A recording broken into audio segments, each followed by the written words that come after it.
Louvado seja nosso Senhor Jesus Cristo. E glória divina e trina ternura. Bem, meus queridos fiéis aqui do santuário, meus queridos ternureiros, dando continuidade então a este tema que nós abordamos, a igreja, a assistência do Espírito Santo na igreja. Nós assistimos, como nunca nestes tempos, a uma série de áudio, de vídeos que atacam a igreja. Aliás, são aqueles mesmos que se dizem católicos. Antes nós tínhamos inimigos, destruidores da igreja por fora, agora é por dentro, se dizem católicos. Mais católicos do Papa. Estes se chamam os papistas. Não sei se ouviu falar esta palavra. Este é papista, mais católico do que o Papa.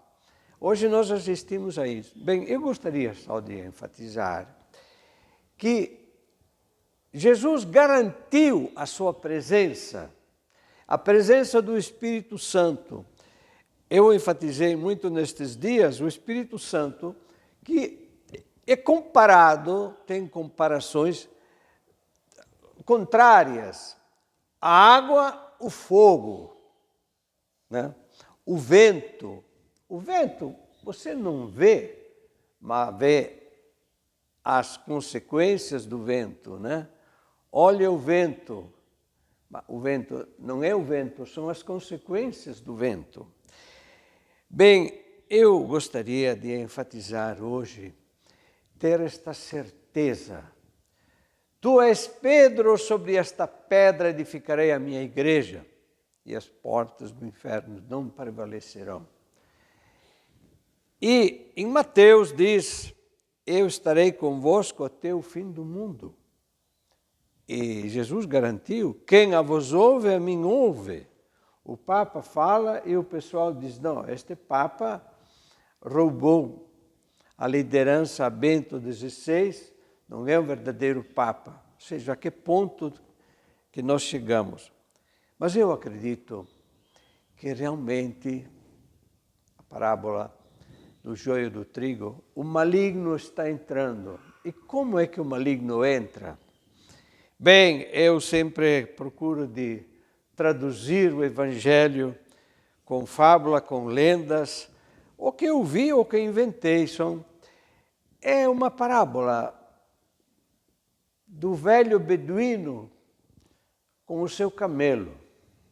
Mas este camelo era um camelo especial. Sabe que o camelo tem as corcundas? Tinha 7 corcundas. E o beduíno tinha comprado este camelo e carregava lá em cima tudo o que precisava. Entrando, vocês sabem que no deserto, de dia é um inferno e de noite é uma geladeira. Eu nunca experimentei isso, mas Carlos Carreto, que é um irmãozinho de Charles de Foucault, de Carlos de Jesus, experimentou isso. De dia, um inferno, aquele sol que esquenta a areia, e de noite é uma geladeira. Bem, o nosso beduíno, depois de uma longa caminhada de noite, parou, armou a sua tenda e deixou o camelo lá fora, ele se sistemou lá dentro, bem à vontade. Mas à meia-noite o camelo enfiou a cabecinha dentro e disse, posso entrar? Olha, estou com muito... A minha primeira corcunda virou gelo. O beduíno diz, não, aqui não tem espaço. Mas só a primeira corcunda. Vocês sabem, já antecipo, as 7 corcundas são o símbolo dos 7 vícios capitais, né? E no final ele hesitou e deixou. Eis aí como devemos vigiar, discernir. Quando a gente cede a primeira vez, depois se torna insaciável. É aquilo que vocês sabem. Os alcoólatras anônimos, deixem o primeiro copo. Mas chegou 1 hora, chegou 2 horas e foi entrando. Posso entrar, a minha segunda corcunda está um gelo. A coisa terminou assim. Apenas o camelo conseguiu enfiar as 7 corcundas, deu um pontapé no beduíno, e o beduíno, rolando na areia, disse: bem feito ou mal feito, a culpa é minha. Eu hesitei, eu deixei, eu não soube dizer não. É aquilo que acontece na educação. Quantas vezes, eu digo isso a vocês, quantas vezes eu vi estes pais que cedem, mas é pequenininho, ele coitado, ele ainda não sabe. É bem por isso, porque ele ainda não sabe, e você deve saber por ele. Bem, meus queridos, eu estou revisionando um pouco os meus escritos, e tem um sobre a formação humana, a formação da consciência. A formação da consciência é muito lenta, mas sempre digo aos pais, quando eles ainda não têm razão, não têm consciência, não tem choro. As crianças fazem chantagem, eles inventam, tem 3, 4 anos, mas são safadinhos. Você está indo, ele já está voltando, ele já sabe o que quer. Assim entra a primeira corcunda, a gula, a preguiça. Começam os desvios da sexualidade, a avareza. Esses são as 4 corcundas que são chamadas as tentações da carne, né?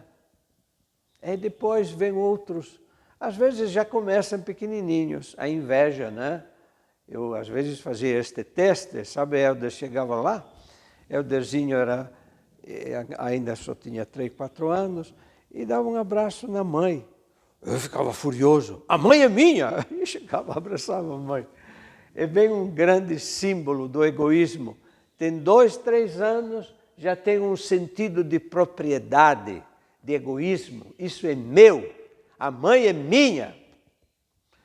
Bem, paramos aqui, e esta parábola do beduíno e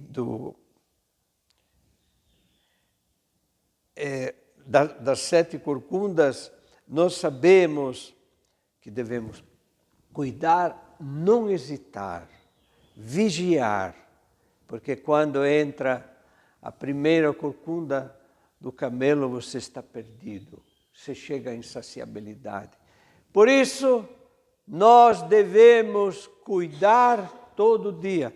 Mas eu quero lembrar também Santo Alfonso de Ligório. Hoje é 1º de agosto, né? Santo Alfonso de Ligório. Diz que ele tinha 91 anos. E uma mulher um pouco indiscreta chegou lá, queria se confessar, ele se aproximou e começou a tocar. Pois é, padre, o senhor é o padre mais querido. Imagina, 91 anos. Ele disse: senhora, por favor, mantenha. Não, mas o senhor tem 91 anos, não tem mais nenhuma tentação. A casa mais é velha, mais pega fogo. Disse que respondeu. Realmente, meus queridos, devemos nos cuidar. A gula, a insaciabilidade de todos as 7 corcundas são os 7 vícios capitais. Louvado seja nosso Senhor Jesus Cristo,